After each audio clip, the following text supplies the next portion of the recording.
Hi guys, कैसे हैं आप सब। आई होप कि अच्छे होंगे और आप अपने पढ़ाई को कर रहे होंगे। तो आज है railway group D exam preparation का 34वां दिन। तो मैं लगातार अपनी पढ़ाई को कर रहा हूं और आपके साथ भी लगातार मैं बना हुआ हूं, क्योंकि इस परीक्षा के लिए आप तैयारी कर रहे हैं उसका पैटर्न और सिलेबस अच्छे से समझ ले। आमतौर पर क्या होता है कि रेलवे में परीक्षा निम्नलिखित विषयों पर होता है। जैसे कि एनटीपीसी का कुछ अलग सेक्शन होता है, ग्रुप डी का कुछ अलग सेक्शन होता है, एएलपी का कुछ अलग अलग सब्जेक्ट होते हैं। तो ऐसा सिलेबस अलग अलग होता है। तो आप ऐसा नहीं कि आप एक ही सिलेबस से आप सब चीज़ को कवर कर पाएंगे, ऐसा नहीं हो पाएगा। तो आपको समझना पड़ेगा सबसे पहले सिलेबस को। तो रेलवे ग्रुप डी का जो सिलेबस है वो है आपके लिए मैथ्स, जनरल साइंस और जनरल जीके, करंट अफेयर्स और रीजनिंग। ये आपके चार सब्जेक्ट है। तो चार सब्जेक्ट को कैसे कवर करना है ये बहुत अच्छे से, अगर आप बिगनर हैं तो नहीं जानते होंगे, मगर अगर आप प्रो लेवल के स्टूडेंट है तो आपको मालूम होगा।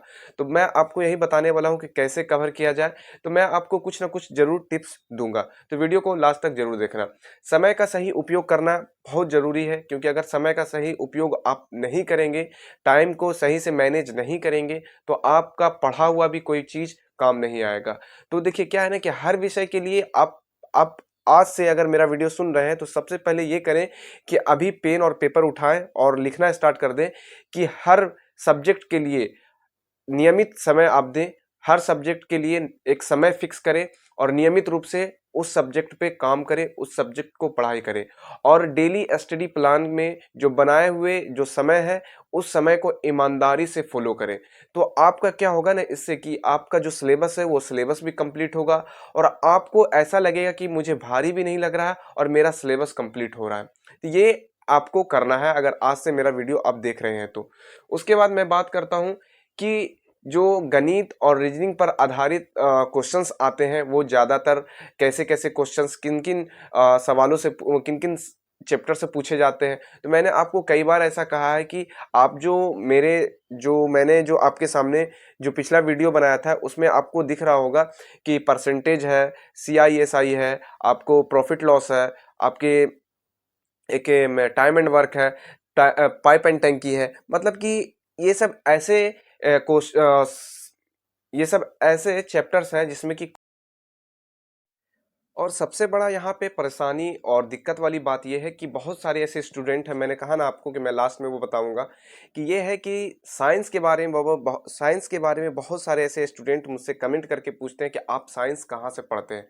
तो मैं आपको सीधे सीधे तौर पे बताता हूँ, मैं साइंस जरूर टीचर से पढ़ता हूँ, मगर मैं अपने से भी पढ़ने की कोशिश करता हूँ। देखिए क्या है ना कि अपने से आप कॉन्सेप्ट पढ़ेंगे, आप अपने से कुछ पढ़ने की कोशिश करेंगे, तभी होगा कुछ। आप सर कितना भी पढ़ा देगा उससे क्या हो जाएगा, जब तक आप खुद से नहीं पढ़ने की कोशिश करेंगे तो उसमें कुछ नहीं होगा।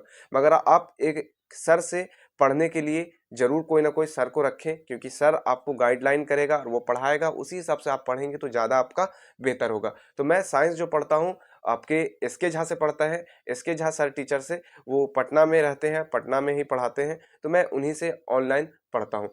कैसे मैं पढ़ता हूँ, फिजिक्स, केमिस्ट्री और बायोलॉजी के बेसिक कॉन्सेप्ट को मैं पहले समझता हूँ। उसके बाद उसके सभी क्वेश्चंस को, थ्योरी को थ्योरी को पहले पढ़ता हूँ, कॉन्सेप्ट को समझता हूँ। उसके बाद उसके जो भी क्वेश्चंस होते हैं उनमें से क्वेश्चंस को मैं बनाकर देखता हूँ। अगर मुझे क्वेश्चंस बनते हैं तो मैं बनाता हूँ, अगर मुझे क्वेश्चंस नहीं बनते मैं फिर से उसी चैप्टर के लॉजिक को देखता हूँ, फिर से उसके थ्योरी को देखता हूँ कि क्यों क्वेश्चन मुझसे नहीं बना।